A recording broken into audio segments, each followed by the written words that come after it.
तो ये जातीय जनगणना से समाज को, बिहार को क्या फायदा हो सकता है और क्या नुकसान हो सकता है? आप सबसे पहले फायदा पर सबसे पहले कर्नाटका में जातीय जनगणना हुआ और आईटी का सबसे बड़ा हब बेंगलुरु में हुआ। लेकिन अब कोडवा जो आ गया है, बहुत लोग को गलवा से नहीं। बिहार में जातीय जनगणना हो रही है और जातीय जनगणना के कोड भी आ गया है। लगभग बिहार में 215 जातियां हैं और अभी हमारे साथ सन्नी जी हैं, बहुत अच्छा पत्रकार हैं और जातीय जनगणना पर हम इनसे अभी बातचीत करेंगे और जानेंगे कि ये कोड आया है, इस कोड से बहुत सारे लोग हैं जो नाखुश भी हैं। गर्दनी बाग में धरना प्रदर्शन भी हो रहा था, लोहार जाति के लोग धरना प्रदर्शन कर रहे थे। वो इसलिए कर रहे थे क्योंकि वो लोहार जाति है, वो पहले से ही लोहार हैं, लेकिन उनका मानना यह था, उनका कहना यह था कि हम लोहार हैं, लेकिन हमको जब ये जनगणना हो रहा है तो इसमें हमको कमार कर दिया गया है। सबसे पहले सन्नी जी, सीके टीवी इंडिया में बहुत बहुत स्वागत है। जातीय जनगणना के कोड आ गया है, इस पर आपको क्या कहना है? देखिए, कोड तो एक जो एक तरह से जो जातीय जनगणना का इम्प्लीमेंट है उसी का एक आधार है। आपको जाति नहीं बतानी है, अगर बताइएगा भी तो आपका कोड लिखा जाएगा। कोड लिखा हो सकता है कि आगे जब आप जाति प्रमाण पत्र बनाने जाइए तो आपका कोड ही मेंशन हो, क्योंकि ये ऑफिशियल कोड है। और सिर्फ जाति का कोड नहीं मिला है, उसके अलावा आपके यहाँ साइकिल है, बाइक है कि नहीं है, उसका अलग कोड है। आपका अपना घर है कि नहीं, उसका एक अलग कोड है। आप यहाँ के हैं या वहाँ के हैं, उसका एक अलग कोड है। आप यहाँ कमाते हैं कि वहाँ कमाते हैं, उसका अलग कोड है। तो सिर्फ कोड जो है वो जाति का नहीं आप है। किस विभाग में है, जॉब करते हैं कि नहीं करते हैं, उसका कोड। लेकिन कोडवा तो सबको गड़गट लगबे ना करेगा। जो जाके जो कहता है कि हम तो बाबू साहब हैं, उस घड़ी जो है जाति बताने में दिक्कत नहीं है, हम बाबू साहब हैं, हमारा कोई दिक्कत नहीं है। लेकिन अब कोडवा जो आ गया है, बहुत लोग को गलवा से नहीं उतरेगा। काहे नहीं उतरेगा? और दूसरा चीज, एक चीज और अफवाह फैलाया जा रहा है कि जो विकसित प्रदेश हैं भारत में, वहाँ जातीय जनगणना क्यों नहीं हो रहा है। तो जो लोग खबर कर रहे हैं वो समझ लें कि सबसे पहले कर्नाटका में जातीय जनगणना हुआ और आईटी का सबसे बड़ा हब बेंगलुरु में हुआ। तो ये जो गलतफहमी है, जो जानकारी नहीं है, हम जानकारी उन लोगों को बता देना चाहते हैं कि आप पढ़ लीजिए, पढ़िएगा तो तार्किकता के साथ बहस कर लीजिएगा। तो ये जातीय जनगणना से समाज को, बिहार को क्या फायदा हो सकता है और क्या नुकसान हो सकता है?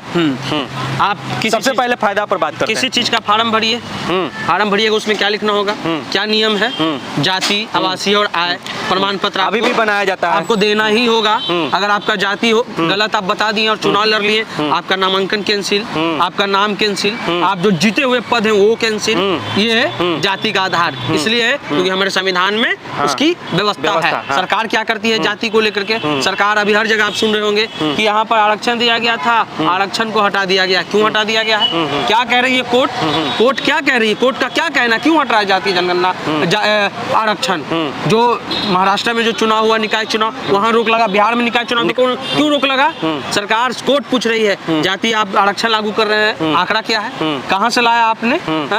आप आंकड़ा दीजिएगा तब ना जाति का इम्प्लीमेंट होगा, आरक्षण सही से लागू होगा। सुप्रीम कोर्ट का कहना है कि जाति आरक्षण जो है वो सामाजिक न्याय है और बिना आप जातीय जनगणना के आरक्षण दे रहे हैं तो ये बेवकूफी है, उसके अलावा और कुछ नहीं है। ऐसे भी कहीं भी किसी चीज में आप लोग को भी मालूम होगा कि आपको ब्लॉक में, अपने जो स्थानीय ब्लॉक होता है वहाँ पर आपको जातीय, आवासीय और आय, तीन चीज हमेशा बनाना पड़ता है। अगर आप सरकारी जॉब में जाते हैं तो बहुत सारे ऐसे डिपार्टमेंट है जिसका फॉर्म भरते हैं तो आपको उसमें ओबीसी बनाना होता है, तो ओबीसी में भी ये बनाना पड़ता है ना, तो ये चीज की जरूरत पड़ता है। उस समय तो कोई बोलते नहीं है। नहीं, बिहावा नहीं देखते हैं, फलाने में बिहावा करेंगे। भगवानों हमारे अपने हो गया, अब तो अलग अलग भगवानों हो गया है जात के हिसाब से। जात के हिसाब से योद्धा होता है, जात के हिसाब से उसके पूर्वज हैं कि नहीं है? भगवान राम है तो कहे राजपूत कहेगा हमारा भगवान है, भगवान परशुराम है तो कहे भूमियार कहेगा हमारा भगवान है, भगवान कृष्ण तो यादव कहेगा हमारा भगवान है। तो सबका तो भगवानों बांट दिए जात में। तो इसमें बताने में क्या, कोडवा बताने में क्या दिक्कत है? कहते हो कि हम फलाना बाबू हैं, उस समय नहीं आता है, उस समय चौड़ा हो जाता है। और जब कोडवा पूछ रहा है जातीय जनगणना क्यों हो रहा है, इसके पीछे का राज समझिए। इम्प्लीमेंट तब तक सही नहीं होगा जब तक आपको आंकड़ा जो है नहीं होगा। आप जो फर्जीवाड़ा कर रहे थे 70 साल से, मीडिया बिहार में 16% यादव है, कहाँ से लिया है? फलना विधानसभा क्षेत्र में फलाना यादव है, कहाँ से लिया है? हाँ, इतना हाँ, प्रतिशत, प्रधानमंत्री पिछड़ा का अपमान हो गया, कहाँ से पिछड़ा हो गए?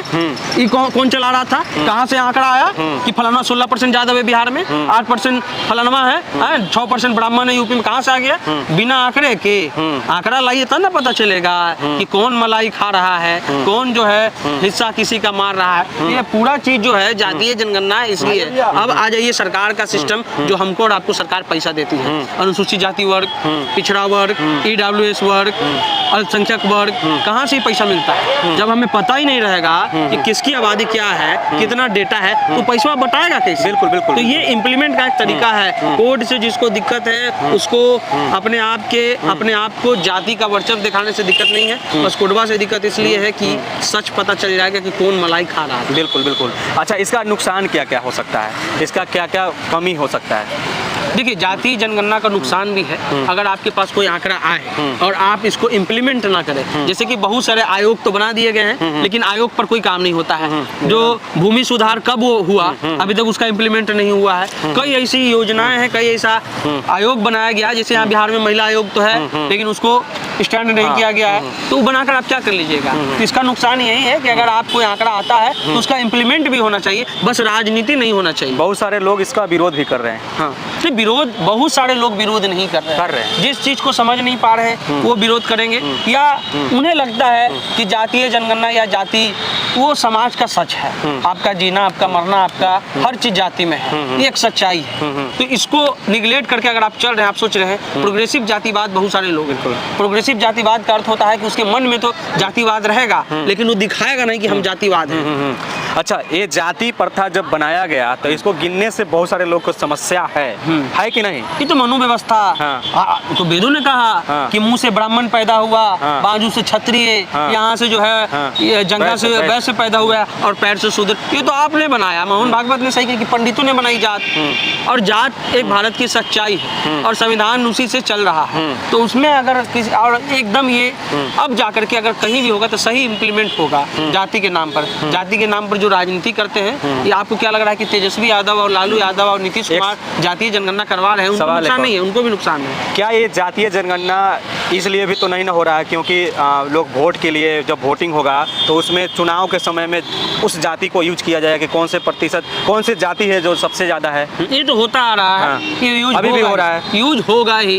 कोई धर्म का यूज कर रहा है, कोई कह रहा है कि 80-20 की लड़ाई है, कोई कह रहा है कि 90-10 की लड़ाई है, और तो आप भी कर रहे हैं। और जो विपक्ष में रहती है, 2018 में विपक्ष में राजनाथ सिंह संसद में बोले थे, उससे पहले मुंडे साहब ने विपक्ष में बोला था कि जातीय जनगणना होना चाहिए, लेकिन सरकार बनती है मोदी जी की तो कहते हैं कि जातीय। आपके अनुसार क्या लगता है कि ये जातीय जनगणना पूरा देश में भी होना चाहिए? देखिए, जो राज अभी बचा हुआ है, हमारे अनुसार अगर ये कहेंगे तो ये गलत हो जाएगा। ये जो पार्टियां हैं उनकी मांग होनी चाहिए, लेकिन जो इम्प्लीमेंट है या जो डिस्क्रिमिनेशन हो जात के आधार पर है, जात के आधार पर लोगों को घोड़े पर बैठने नहीं दिया जा रहा है, ये सच्चाई है। जात के आधार पर लोगों को ठीक से खाना नहीं खाया दिया जा रहा है, ये सच्चाई है। जात की व्यवहार अगर शेड्यूल कास्ट अगर किसी फॉरवर्ड से शादी कर लेता है तो उसकी हत्या होती है, ये सच्चाई है। तो अगर जाति ही समस्या है, जाति ही बीमारी है, तो जाति ही उसका इलाज होगा, और ये एक सच्चाई है। अगर आप जात के आधार पर डिस्क्रिमिनेशन करते हैं तो जात के आधार पर आरक्षण भी मिलना चाहिए। अभी जो कोड आया है, इस कोड में भी कुछ लोग बोल रहे थे कि गड़बड़ी सुनने को मिल रहा है कि कुछ जातियां ऐसे हैं जिनका कोड आगे पीछे हो गया है, मतलब कि एक ही जाति के 2 कोड मिल गया है। हर जाति में कुछ अलग अलग उसका ये होता है कि जैसे कि बहुत सारे ऐसे जात हैं जिसमें और भी उनका उप जाति होते हैं, तो उनका अलग कर दिया गया है। लेकिन वो लोग चाहते ये हैं, आप समझ रहे हैं जो मैं बोल रहा हूँ ना, वो लोग चाहते हैं कि जब हमारी जाति है और हमारे ही उप जाति है, हमारे ही जाति के ऊपर नीचे जो भी है बांटा गया है, तो सब एक ही जगह जनगणना होता, उनको एक ही कॉलम में रखा जाता। सरकार को सोचना चाहिए क्योंकि जितना कुर्मी की आबादी उतना ही धानुक की आबादी। तो धानुक कुर्मी को अगर एक में किया जा रहा है तो गलत है। अन्य जाति में, जैसा कि आपने लोहार का जिक्र किया, हर जाति में, तो सरकार को इस पर भी सोचना चाहिए। हमें जहाँ तक जानकारी है, कहा जा रहा था कि 223 जात है, लेकिन अब वो 7-8 जात जो है वो मिक्स हो गए हैं 215 जाति में। तो सरकार को उस पर भी करना चाहिए कि उनकी सामाजिक कुछ ऐसे जाति हैं जो जाति तो है लेकिन उनका जनगणना भी नहीं हो रहा है, वो कम जाति यहाँ पर पाए जा रहे हैं, ऐसा लोगों का कहना है। और ये तो पहला चरण है, जो त्रुटि आएगी उस पर सरकार जो है उसको फैसला लेना चाहिए। लेकिन जातीय जनगणना बिहार के लोगों के लिए और एक तरह से जो यहाँ पर स्ट्रक्चर है, हर चीज का जाति है। अगर ये नहीं गिना जाएगा तो मलाई कौन खा रहा है ये नहीं पता चलेगा। और पिछड़ों में भी सबको पता है कि मलाई कौन खा रहा है। 3 जाति मलाई खा रही है पिछड़ों की, कुर्मी, कुशवाहा, यादव, ये तीनों जाति जो है मलाई खा रही है और इसको ही फायदा हुआ है। लेकिन और जाति को और भी जो फायदा, लोग है ठठेरा, कहार, हाँ। चंद्रवंशी या अन्य उससे जाति भी नीचे की जाति, हाँ, हाँ। उन लोग को फायदा नहीं हुआ है। तो धोबी, उस पर मिलना चाहिए लोगों को। और यही कारण है कि ये इम्प्लीमेंट होगा तो इम्प्लीमेंट होना चाहिए। अगर गिनती कर रहे हैं तो इन्हें कि इसको बक्से में रख दीजिएगा। 77 में देखिए 67 में मंडल कमीशन आयोग की सिफारिश से तैयार थी, लागू कब हुआ? 89 में। ऐसे नहीं होना चाहिए। बिल्कुल।